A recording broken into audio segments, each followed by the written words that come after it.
Nosso tema de hoje é a pornografia e a relação que ela tem com os diversos tipos de atração sexual que o indivíduo experimenta. Eu queria que você participasse com perguntas, eu queria que você interagisse. A pornografia ela é um comportamento que compõe toda a história da pessoa. Às vezes, desde pequena, ela tem que lidar com a descoberta da pornografia, porque foi exposta a esse material. Isso vai marcando a vida da pessoa, vai marcando a maneira como ela enxerga o mundo, vai marcando a maneira como ela olha para o seu próprio corpo, marca a maneira como ela interpreta o prazer sexual, associando felicidade, gozo, satisfação à pornografia de maneira indevida, desde muito pequeno. E isso vai gerando uma vida, muitas vezes, dependente da pornografia. E isso desestimula qualquer tipo de processo, porque fica enraizado, fica muito profundo, fica muito crônico o consumo. E toda essa história está acontecendo enquanto o desenvolvimento da sexualidade dessa pessoa também está acontecendo. Portanto, cabe-nos imaginar ou perguntar como é que se desenvolve a sexualidade de alguém e quais são os elementos que corroboram, os elementos que colaboram para que a sexualidade adulta seja como ela é. Então eu queria falar sobre isso. Como a sexualidade vai se desenvolvendo, seja momentaneamente associada à pornografia ou com tantas outras coisas, e como essa pessoa chega na fase adulta e apresenta as atrações que tem, né? Como é que essa sexualidade vai se desenvolvendo? Eu queria dizer que nós temos 3 grandes influências na formação da nossa sexualidade. Então presta muita atenção para isto. Nós temos 3 grandes influências na formação da nossa sexualidade. A primeira influência diz respeito ao patrimônio biológico e inato com o qual viemos ao mundo. Então nós nascemos com características nossas, típicas nossas, que estão conosco desde o nascimento, obviamente. Então são características, traços de personalidade, biotipo, interesses, características, traços de personalidade, biotipos, interesses que nos acompanham desde o nosso nascimento e que eles têm um papel muito importante a desempenhar dentro da formação da nossa sexualidade. Então ninguém nasce igual a ninguém. Cada um vem com um patrimônio genético, biológico e inato desde o ventre da sua mãe. Isso é o primeiro eixo que vai influenciar a formação da nossa sexualidade. O segundo eixo que vai influenciar a formação da nossa sexualidade é a interioridade. Nós não somos apenas corpo, nós também somos seres psicológicos, seres que têm uma área não material, abstrata, tem a ver com as nossas emoções, sentimentos, a autopercepção, a consciência, que é uma consciência tanto de si quanto uma consciência moral. Então a sexualidade também é influenciada pela parte não material do ser humano, o sujeito, o subjetivismo.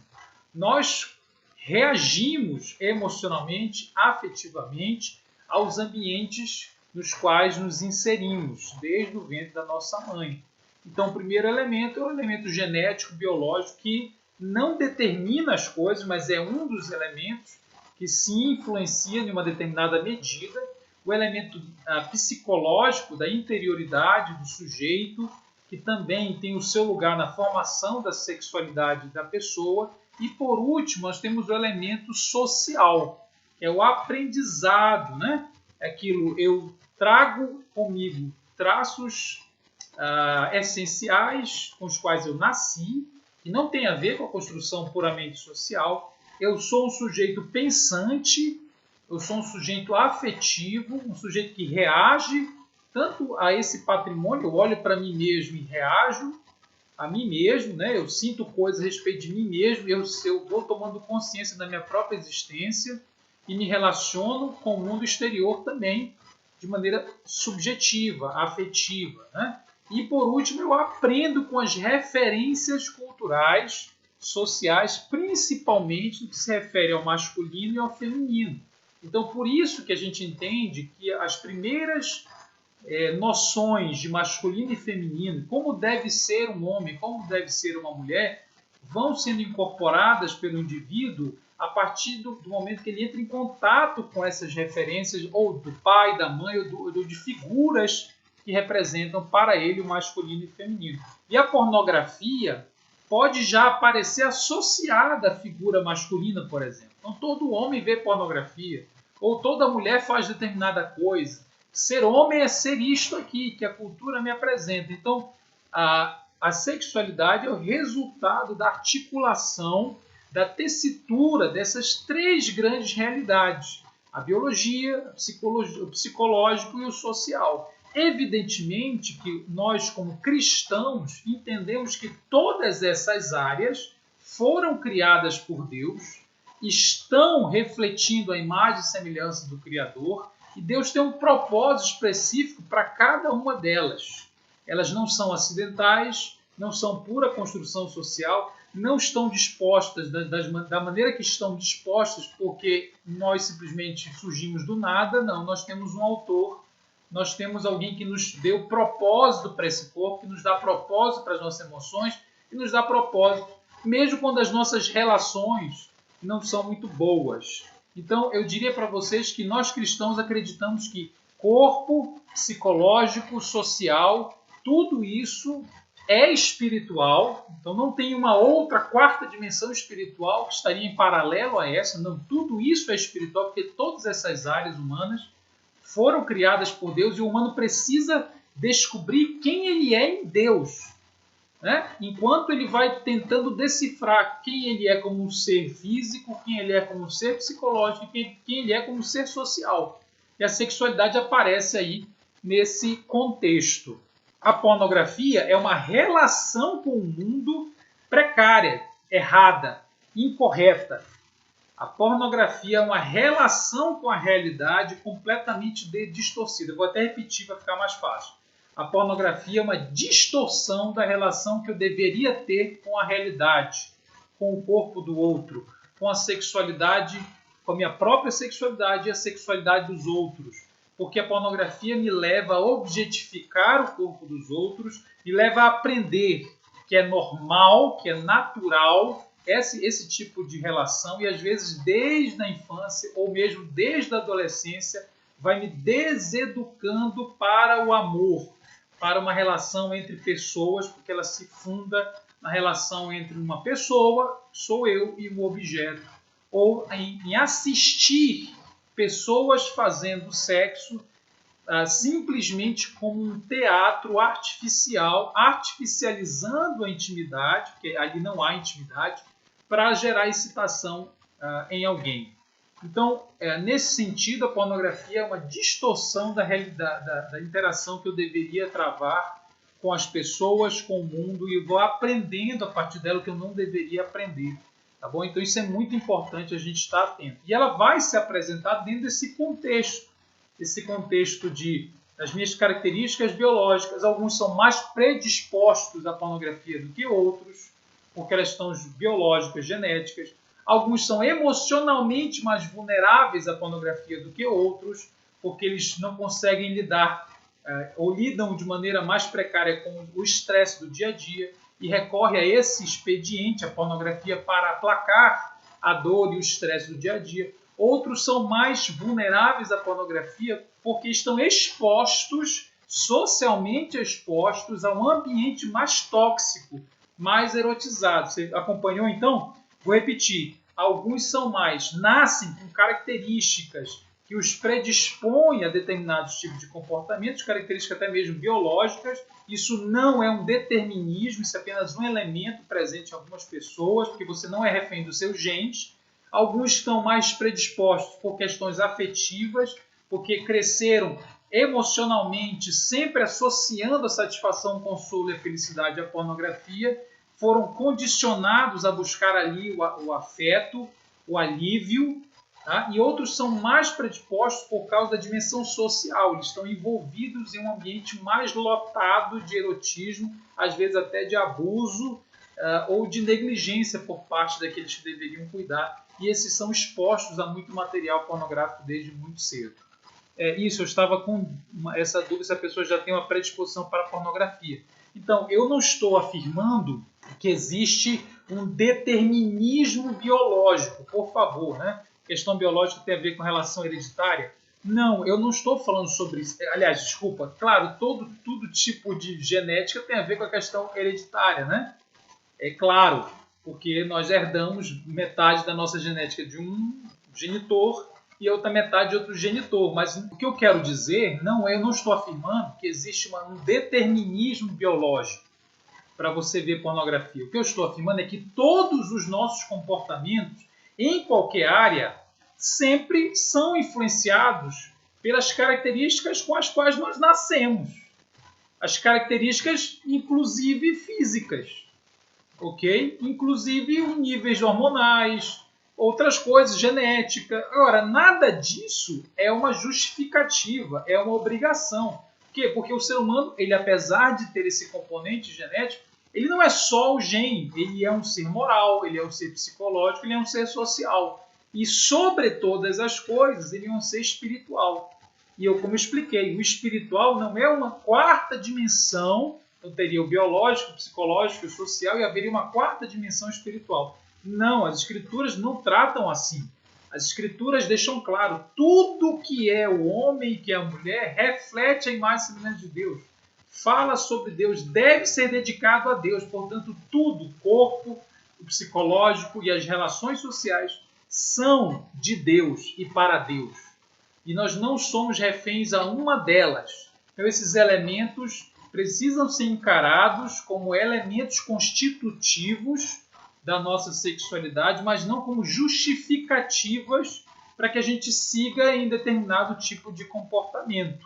Tá bom? Então, é neste sentido que a gente precisa compreender, né? O Cristiano está perguntando aí, acho que ele entendeu, a questão da hereditariedade. Então, todo tipo de coisa, há sempre um pé na genética. Eu não sou geneticista, eu não sou médico, eu acho que é uma área muito complexa e muito bonita, eu diria até, mas eu tenho ouvido falar sobre a epigenética, também conheço pouco, mas do que já ouvi é a ideia de que, mais contemporânea, de que os genes vão sendo influenciados ou tem uma relação mais dinâmica com outros elementos.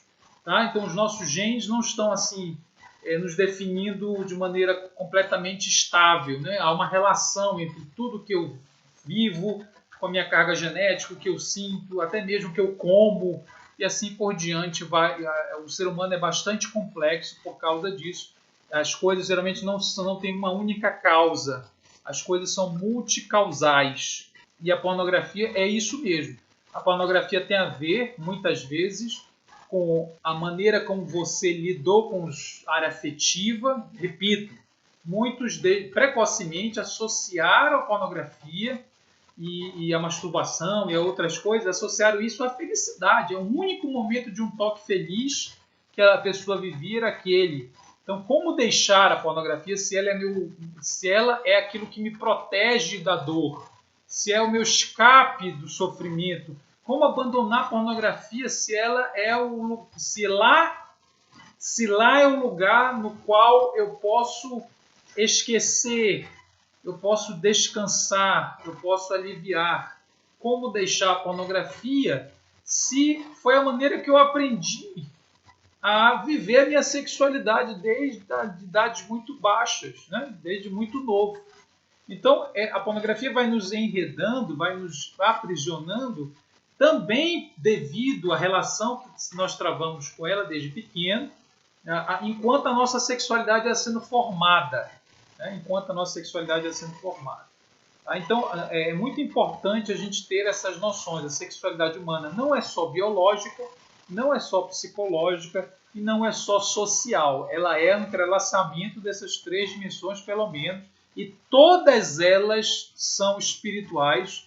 Por quê? Porque cada uma delas foi projetada por Deus. Há um propósito para um homem ser afetivo, há um propósito para um homem ser corporal, há um propósito que nos fez ser relacionais. Não estamos no escuro, não estamos sem autor, não estamos sem destino. Deus é o autor e o destino. Ele fornece a nossa identidade. Ele deve ser o nosso guia, aquele que nos orienta e nos liberta, e nos coloca em um caminho no qual experimentaremos satisfação e alegria somente nele, livres, portanto, dos laços perniciosos da pornografia e de tantas outras coisas. Eu queria dizer o seguinte, né? Nós temos que entender que nós, seres humanos, experimentamos fenômenos que nós controlamos e fenômenos que a gente não consegue controlar quando eles surgem, né? Então, a atração sexual não é uma decisão da pessoa. A atração sexual não é um fenômeno que a pessoa decide quando vai experimentar. A atração sexual não é uma escolha da pessoa.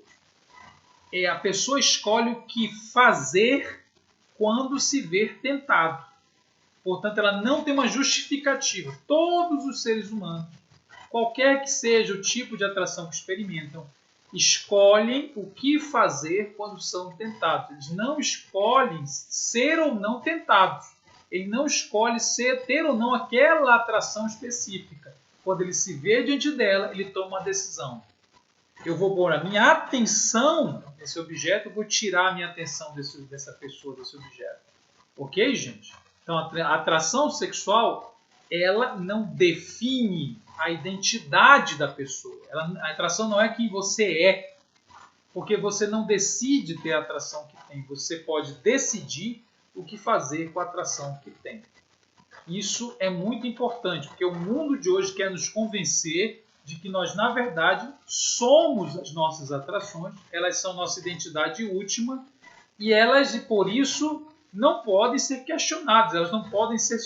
Inclusive, eu não posso dizer não a elas, porque eu estaria dizendo não a quem eu sou. A Bíblia não te enxerga dessa maneira. Até porque todos os seres humanos, sem exceção, convivem com atrações inconvenientes. Eles têm que dizer não. O hétero também. Todo dia eu sou casado há 14 anos, mas eu convivo com atrações por pessoas que não são minha esposa.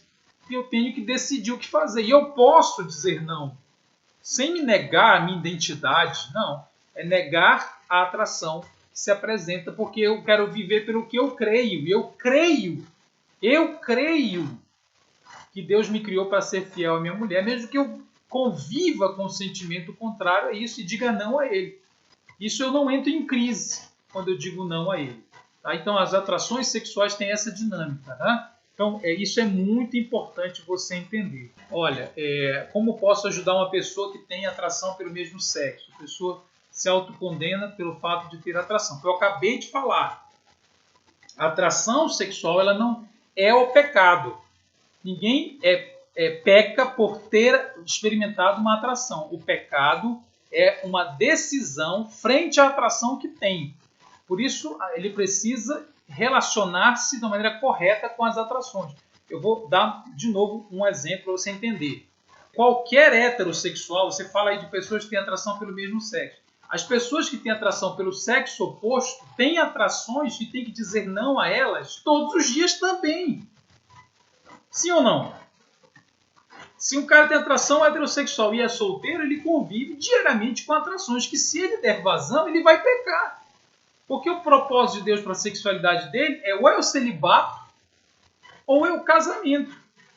E aí, quando ele casa, mesmo que ele faça sexo, e fazer sexo não nos isenta de ter que lutar contra a cobiça, porque se fazer sexo no casamento nos tornasse completamente blindados contra o pecado sexual, os casados não estariam viciados em pornografia.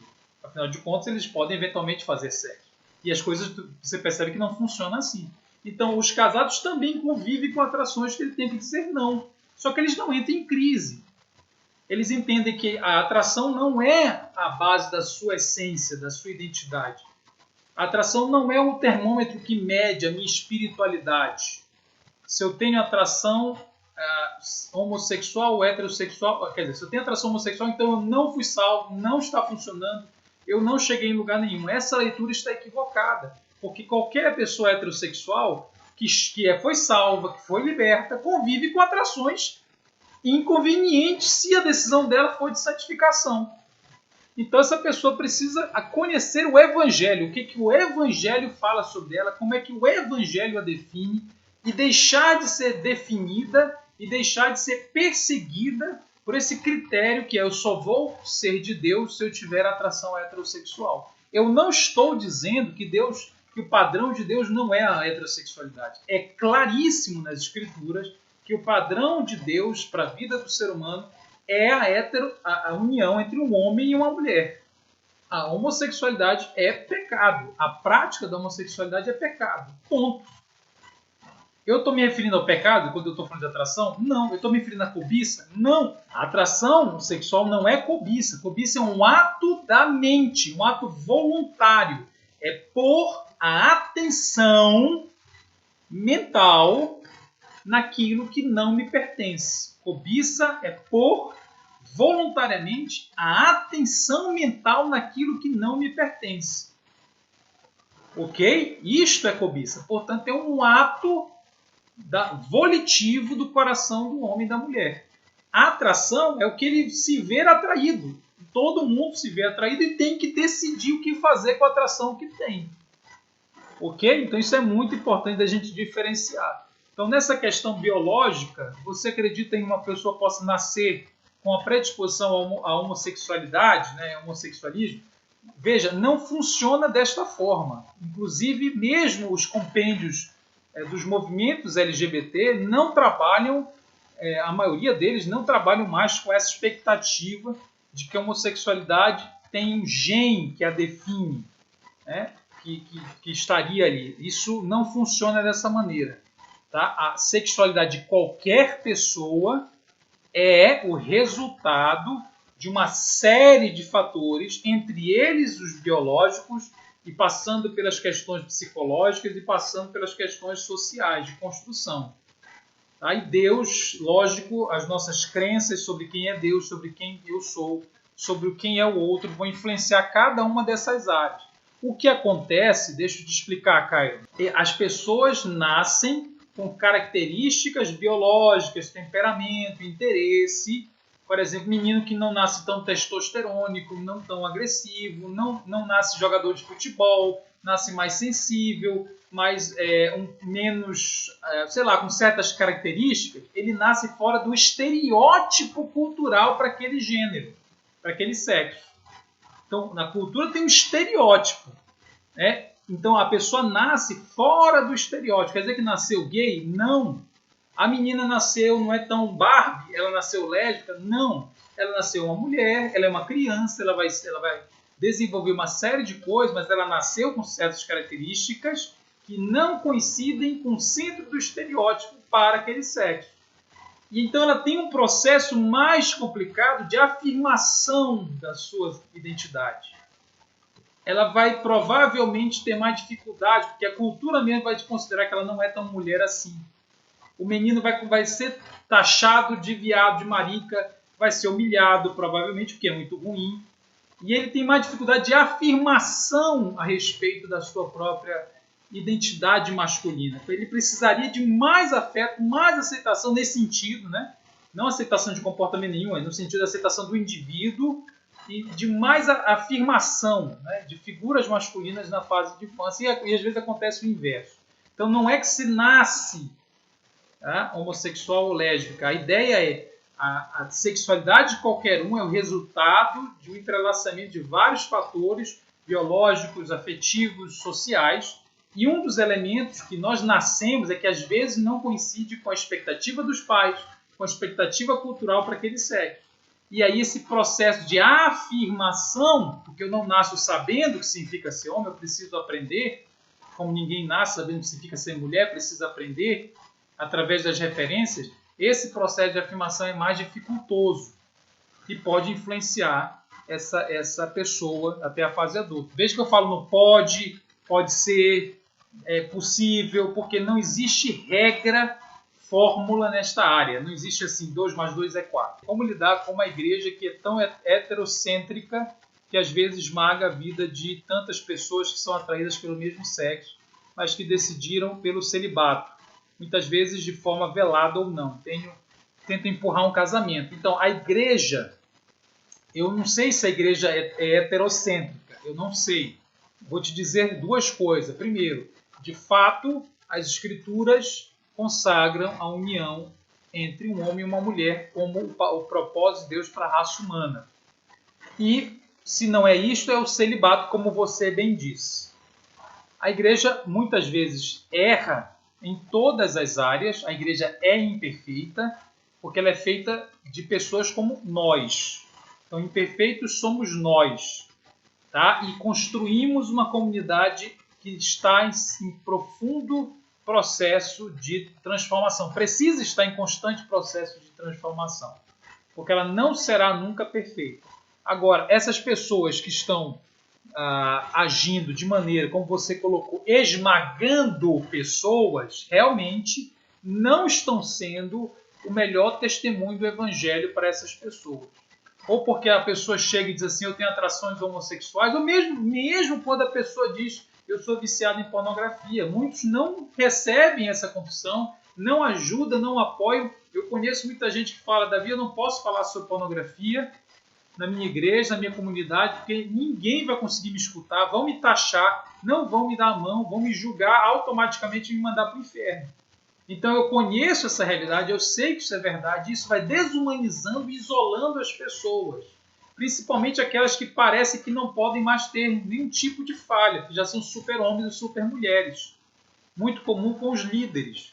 Então a pessoa está lá viciada em pornografia e não tem ninguém para falar. O colírio próstata surgiu, por exemplo, com uma tentativa de dar a essa pessoa mentoria, comunidade, lugar para ela falar, para se expressar. Então acontece na área da pornografia e é verdade, como você diz, acontece fortemente na questão da homossexualidade. Existem muitos cristãos que não conseguem ser um bom testemunho do evangelho para pessoas que têm atrações homossexuais. Se elas optaram ou não pelo celibato, essa é uma questão até lateral. Independente do que elas estejam vivendo, elas precisam ser tratadas do mesmo jeito. Elas não são pecadores especiais no sentido negativo e não são pecadores especiais ou santos, crentes especiais no sentido positivo. Eu preciso então tratar de maneira diversa, criar um culto diferente porque a pessoa tem atração XYZ. Tá? Aí a pessoa vai aprendendo que ela não deve se definir a partir da atração, porque é uma longa jornada. A questão da bissexualidade, é bom que se fale, né? Algumas pessoas começam a consumir pornografia não heterossexual, algumas vão até para uma bizarrice. Eu já ouvi de casos que a pessoa, não, eu só consumo pornografia, eu escolho a atriz que eu quero ver, né? Eu escolho um modo, eu vou filtrando e vai sofisticando o ídolo.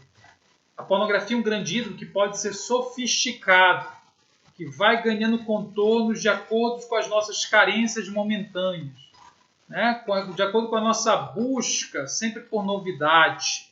Então a pessoa começa a colocar ali um filtro diferenciado, eu quero a atriz tal, o ator fulano, eu quero agora ver uma coisa que eu nunca vi, eu preciso de uma dose de algo um pouco mais bizarro, alguma coisa que eu nunca experimentei, para ver se eu animo, porque aquela pornografia mainstream, aquela coisa que todo mundo vê, já não está me satisfazendo, eu quero uma coisa maior. Então você vai aumentando o risco, aumentando a profundidade do abismo, sempre tentando alcançar uma experiência mais culminante. Isso é muito, muito perigoso. Você precisa estopar isso tudo.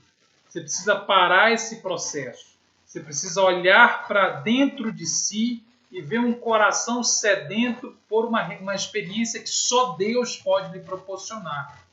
Que só a graça, que só a confissão humilde, que só a busca voltada ao Criador pode satisfazer. Então faça isso. Pare de sofisticar o ídolo pornô, pare de tentar doses mais fortes, mais emocionantes, porque você está agindo loucamente, buscando no vazio algo que o vazio nunca pode lhe oferecer.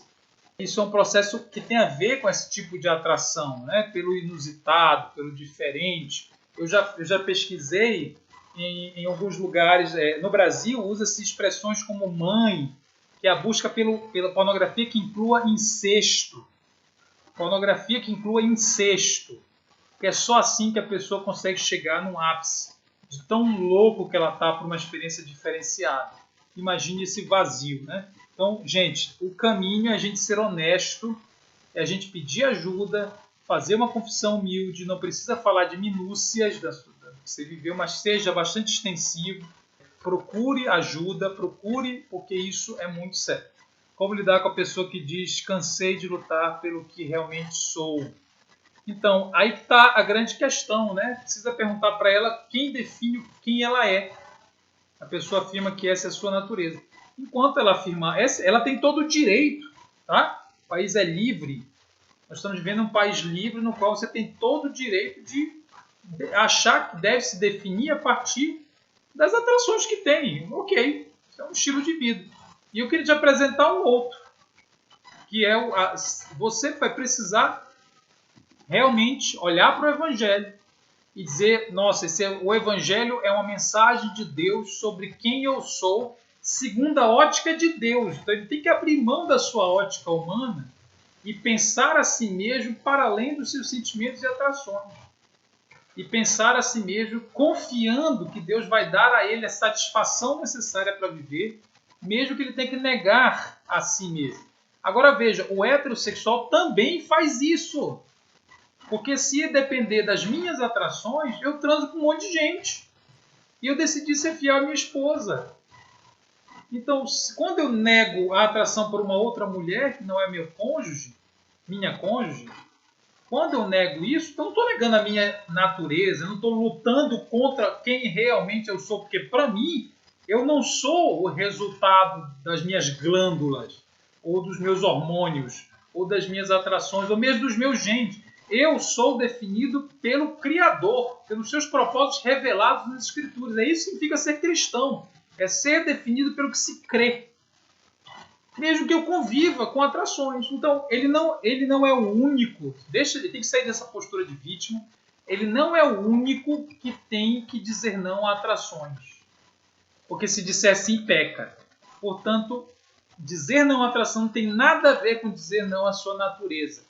A verdade é que você escolheu basear sua identidade nos seus sentimentos. Só que os seus sentimentos são bastante precários, voláteis. É uma criatura definindo a si mesma.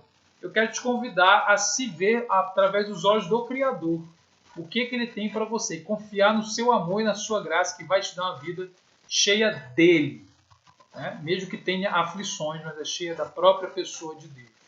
Eu queria afirmar que Deus nos criou para a liberdade, Deus nos criou para ter um olhar segundo Cristo, Deus nos criou para ter um coração governado pela verdade de quem eu sou em Deus, Deus nos criou para ter uma busca de satisfação centrada no Senhor, na sua presença e não na pornografia ou em qualquer outra coisa que nos aprisiona. Porque nela nós só vamos encontrar vazio.